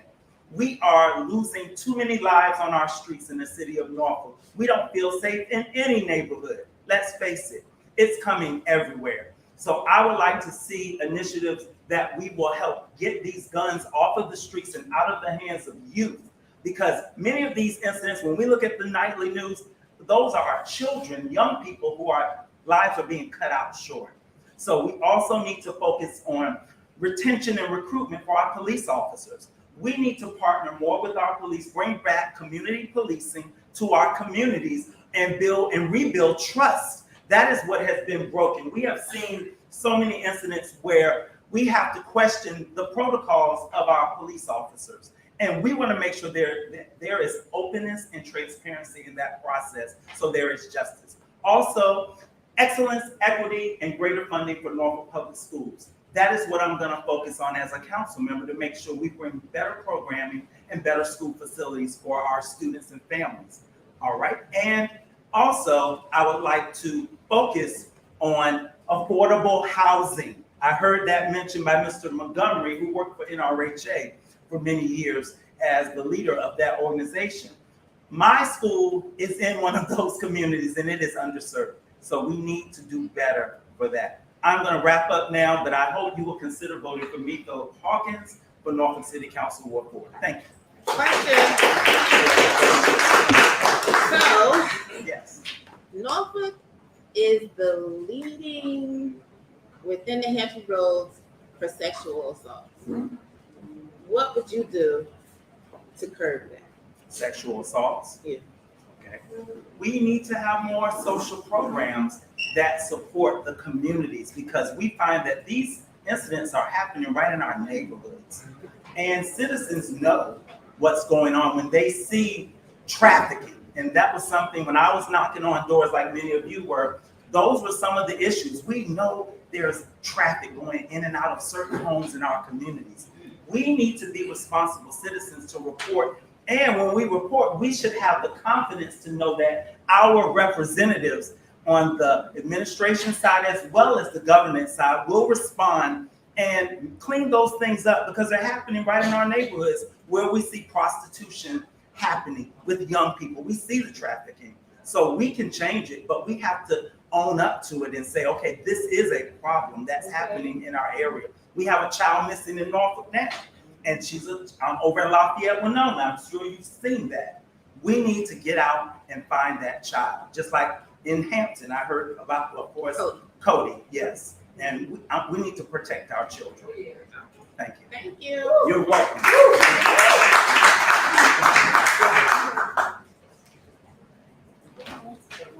The next one up is Leon. Yep.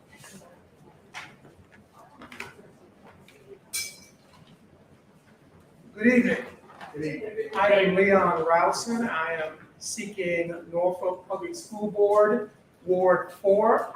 I am currently a school board member because the person that was in the seat I was in, she relocated and the school board selected me to serve the term out until December 31st. So being on the school board has been both enlightening, challenging, and rewarding. When you talk about the lives of young children, there's nothing more precious and more important in terms of providing them the quality education that they need. I think more importantly is that I am a school teacher. This is my 40th year in education. I've been in education since 1983. So, you know, most of my life I've been in education. Not only am I in education, but now I'm in higher education. I'm a research professor at Norfolk State University in the School of Education. And I think the perfect marriage in terms of being on the school board and what I do, guess what I do at Norfolk State? I prepare students to be teachers. I'm a teacher educator. So many of the teachers all over Virginia and in Norfolk Public Schools, I taught and I touch. Not only am I a great teacher, but I also produce great teachers. And I think being on the school board was almost like a match made by God in terms of all the things that I have to think about and do and see and determine as a school board member. I've lived education, teaching, learning, policy, budgets. That's all I've done the last 40 years. Starting out as a public school teacher, now being a research professor, producing teachers, and now on the school board and seeking 4 more years. So there's no other thing in my life that I can even imagine being than the obligation in serving my community and being on the school board to make sure that all children get a quality education through equity. And equity is very important. Equity means not just equal funding, not just equal opportunities, but they get the highest level of opportunity if they need it. And that's how we have to distribute wealth. That's how we have to distribute opportunities, because there's an opportunity gap. And we know there are achievement gaps, but equity is the answer. Some schools in Norfolk need more resources than others. And we have to do that. And as a school board member, I push for that because that's critical. Everybody's not equal.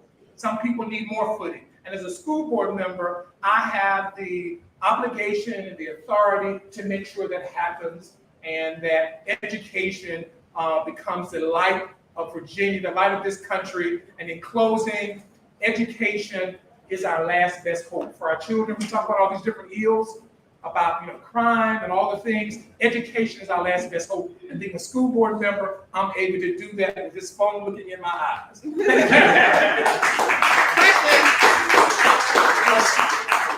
There was a rise in homelessness with students. So how would you help those students in finishing school? Yes, that's a very realistic question. And one of the things that we have to do is that we have to make sure that every child gets an opportunity to learn. So one of the things that I think is important is that we have to reach out to all of our students, no matter what situation they're in, because when students come to us, we don't judge them, and most often they have no control of their situations. So we do have to reach out and connect with other services in the community. So it's important that we partnership, which we are already. As a matter of fact, just a couple of weeks ago, we had a big partnership, no public schools, with faith-based organizations, but we partnership with many organizations, and that would be part of the solution. Social services, church groups, other community agencies, health groups, the Hampton Black Caucus, all other organizations will help us with that homeless issue, and churches will reach out into our community to help those kinds of students, because it takes a village to raise a child. And that's very important. Thank you. We can't prove ourselves. Thank you.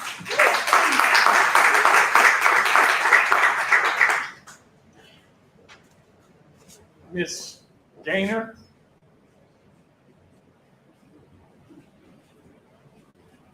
You saying that right? Yeah, I picked. Oh my God. Okay. All right. Is it games? Game? Okay, you're not a candidate. Oh, okay, scratch that off. Okay, India, you're not a candidate. Okay, who is this right here? Lane. Huh? That should be you right there. All right. Okay, huh? It's your, it's, yes. Alexis. Yes. She signed up on the wrong sheet. That's okay, we got it. Yeah, she's a member. She signed up on, but when she's running. All right. Hi guys, so my name is Alexis Jordans. I'm a candidate for Virginia Beach School Board, District 2. Now, so last Sunday at church, our pastor, he mentioned a quote that really resonated with me.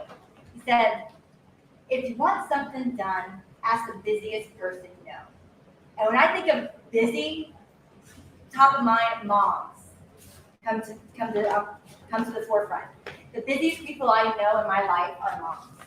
So when I think of the education dilemma that we have right now, I think we should be recruiting busy moms, ones with skin in the game, that really understand what it takes for us right now to restore common sense and sanity to our school board. So for those of you that don't know me, I was born and raised in Virginia Beach. I graduated from Kellam High School, then before going up to Richmond and graduating with a bachelor's degree in chemistry from VCU. I'm a military wife. I have my husband here today. He has a year left in the Navy. So exciting times for us. Still trying to figure out what he's going to do when he grows up, but figure that out. We have 3 girls. He is a girl dad. 3 girls, ages 2, 6, and 12. So my kids are going to be in the school system for a very long time, which is why I have a vested interest, and I'm advocating not just for my girls, but all the students at Virginia Beach. So I get the question often, why school board? Why are you running? So I'm running first and foremost as a parent. I feel like we deserve a better voice on the school board right now. So my campaign is focusing on 4 keywords: safety, excellence, accountability, and parents. Right now, the majority on our school board have mismanaged our education system, and our education is going in the wrong direction. Teachers are unhappy, parents are unhappy, and students, their performance levels are diminishing.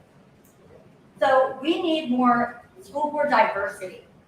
Okay, so we need people that aren't just from education, although I respect all of our educators, but we need to have representation from different backgrounds other than education. We need real world, private sector experience. Those that can balance a budget efficiently and invest wisely in the education of our students. Right now, if you look at our budget, what's down should be up, and what's up should be down. So another point is, what about our military families? I don't know if you noticed, but the Virginia Beach system right now, so our Virginia Beach families, 25% of our student population is comprised of active duty military dependent youth. And if you look at District 2, I know Nanette mentioned it earlier, I can guarantee it's a higher number than that in District 2. Military families deserve representation on our school board. And, okay, sorry, time is running down. So I'm a proud graduate of the Virginia Beach school system, which is why I'm standing up because I want my kids to have, and all of our kids to have, a better future. I hope you'll consider voting for me on November 8th, Alexis Jordans. I like to talk, I'm sorry. Thank you guys. All right, I got a question. So there seems to be a gap between African American students and their counselors, encouraging them for college and guiding them towards scholarships. What would you do to? Glad you brought that up. So my parents, they did not graduate high school. Okay, my mom was going to kill me that we have one on camera right now. They did not, but I ended up getting 18 scholarships to go to college. I was motivated because my parents didn't have the money to send me there. I think we need to have people to motivate our students to apply to these different opportunities. But since the pandemic, unfortunately, mental health, it was brought up earlier, mental health is real. And right now, I'm talking to different people that work within the school system, and what I'm hearing is there's just a shortage in staff, okay? And right now, they're dealing with a lot of the issues. A lot of the kids that are quiet and aren't speaking up, they're kind of being pushed aside because a lot of the kids that are having active behavioral issues are getting noticed. And so a lot of these counselors are shifting. They're going from school to school, and there's not enough resources for our students. That needs to change. So I think it's mainly we need to listen to our teachers, listen to the staff, in order to make actual tangible solutions to fix that gap. Thank you.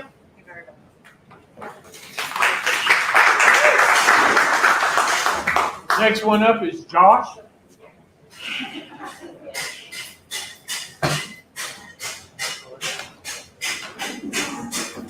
Hi, everybody. My name is Josh Shulman. Thank you, Ron, and today HRBC for allowing me to speak to you today. I am running for District 9, Virginia Beach City Council, which is the northwest side of our city, and we border perhaps your district, Cheryl, when you're victorious, the old Bayside district in Virginia Beach. So job number one for me is I'm a dad. I'm also a girl dad of 3. I've got 7, 7, and 4. I've got twin girls. And that is my why. I want to keep my kids in Virginia Beach, in Hampton Roads. I'm tired of seeing brake lights going to Northern Virginia, Charleston, Raleigh, and everywhere else. They need to stay here. And that is my why. I want my kids here, and I want your kids here too. So I am running because I want a vibrant economy, not just for Virginia Beach. Yes, I love Virginia Beach. I grew up in Michigan. I grew up in Detroit, which is a beautiful place to live about 4 months out of the year. And then I took off because there was absolutely no opportunity for me. The public schools were horrible. And I came down to Virginia Beach and was just blessed and ingratiated into a wonderful, wonderful place. And I dove head first into community involvement. Professionally, I'm a lawyer. I do real estate and business work. I have my own firm, so it's just me. And I don't have a website or anything. I do business on a referral basis. But I also do, I own and operate Town Center Office Suites, which is an executive office space in Town Center. We have 51 offices, 6 conference rooms, and we have 160 different businesses that do business out of our space. It's a wonderful space. But in order to grow our economy, we have to invest in our emerging industries. So offshore wind, broadband. We have tremendous opportunity with our retiring military personnel and opportunities in cyber and technology. Offshore wind could grow not only Virginia Beach's economy, but our regional economy as we dive into developing the supply chain and training our workforce for tomorrow's economy. And we also have to understand that we're an aging population in Hampton Roads. And in order to attract young workers here, we've got to invest in a vibrant space. And our parks, connectivity, trails, bikeways, and all of the festivals that go on, not just in Virginia Beach, but in Norfolk to make our community great. And Virginia Beach has got to be a good regional partner, and we have to continue working on regional cooperation because a rising tide lifts all boats. I also care about our environment. I don't think our economy and our environment should have to go like this. I chair our wetlands board in Virginia Beach, so I'm a steward for our coastal wetlands resources. I'm on the board for Linehaven River now, and I've also done work in forest conservation and reforestation initiatives in our southern watershed because trees are important. All three of my kids are named after trees. Finally, because I have kids, because I wanted to stay here, I want our schools to be great. And we got to continue investing in capital replacements, security, technology, paying our teachers, paying our law enforcement professionals and public safety officials properly. And finally, I'm running a bipartisan campaign because partisan politics has no place in local government. And that is it. Public transportation in Virginia Beach is set to be not very good. What would you do to improve that? I am so glad you asked that question. I was a spokesperson for the Pro Light Rail initiative in Virginia Beach to try and bring the tide to Virginia Beach. That was a personal disappointment for me that was not successful. What was not communicated well to the public was that accompanying that investment would have been an increase in our bus system, bus service, that would have connected all of TCC's campuses and Centerra's campuses with one another and totally transformed the regional narrative against regional cooperation between Virginia Beach and Norfolk. So that aside, there's no plan, there's no money, and unfortunately we burned some bridges with the state. But that doesn't mean that we don't have that Norfolk Southern right of way still. Any city in this country would kill to have a unimpeded right of way traversing the entire cross section of their city. We have opportunities to connect that with either alternative technologies, bikeways and trails. We have to continue investing in HRT and public transit. I participated in the Transformational Transit Initiative back in 2019 with HRT. And I am a big fan. Thank goodness they've got a regional funding source now, and they are reimagining transit to deliver more frequency along higher travel routes to our most in-demand areas to get our workforce where it needs to go. And I'm also a fan of trying to partner with private companies like Uber and Lyft. And I think we should get away from having the heebie-jeebies over scooters and such. So I think it's a multimodal approach that will help improve our transportation system in Virginia Beach and our region. All right, thank you.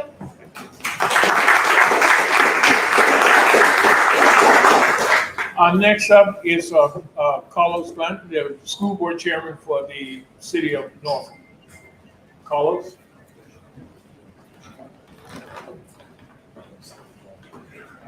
Good evening. Thank you, Ron. My apologies for being late.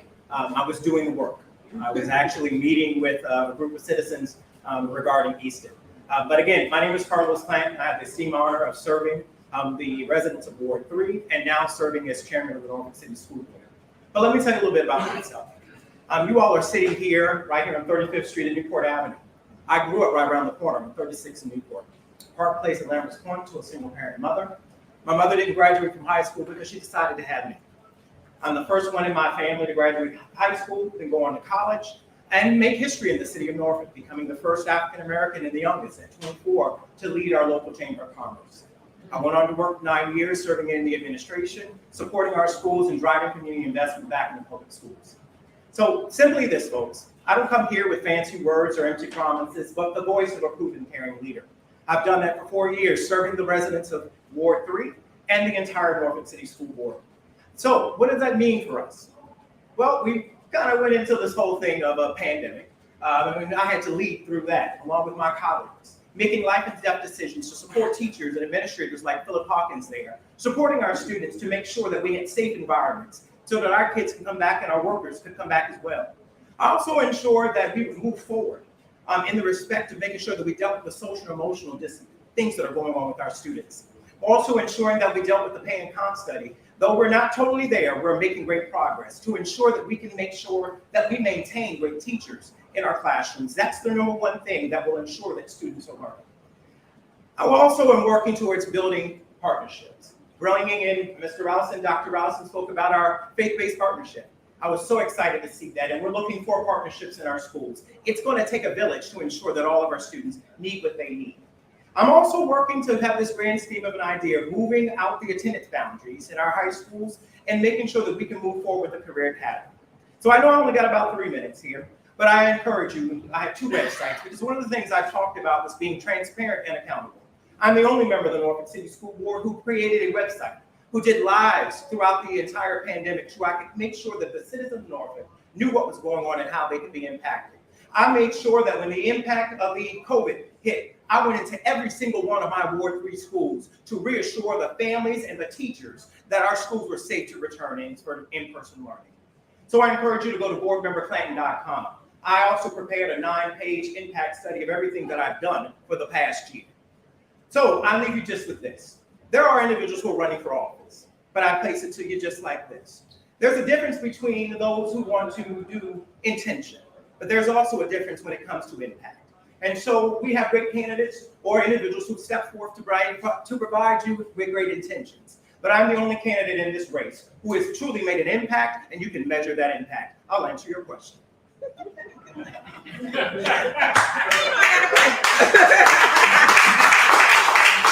Okay. Lately, teachers are feeling like they are being attacked, and they're feeling real frustrated about the curriculum, what they can't teach and what they can teach and what they can't teach. How would you ease their frustration? Well, first and foremost, teachers need to teach. And teachers need to be in an environment where they know that they have the support of their administration, they have the support of their community, and most importantly, that they have the support of their parents. And so one of the things that we're working on in Norfolk Public Schools is to bring all of those entities together. Now, I know that there are differences of opinion when it comes to different things that have been directed towards teachers. But I know that myself serving on the legislative committee and other members who serve on the school board, we're working with our state legislators, we're working with our local school, with our city council members to ensure that the funding is there and to let teachers know that you need to teach and allow you an environment that will allow you the ability to teach the curriculum. Now, when individuals place in things talking about whether or not, we have CRT and all these other things, and we create hotlines for individuals to talk about whether or not a teacher's teaching this or not, we need to make the main thing the main thing. And the main thing is to ensure that we are giving a quality education to every child, regardless of where they come. That's all children, no matter what. Thank you. Thank you.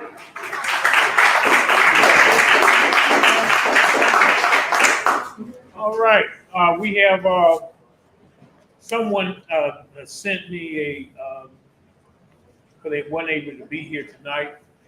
Miss Heidi Daniels. Good evening.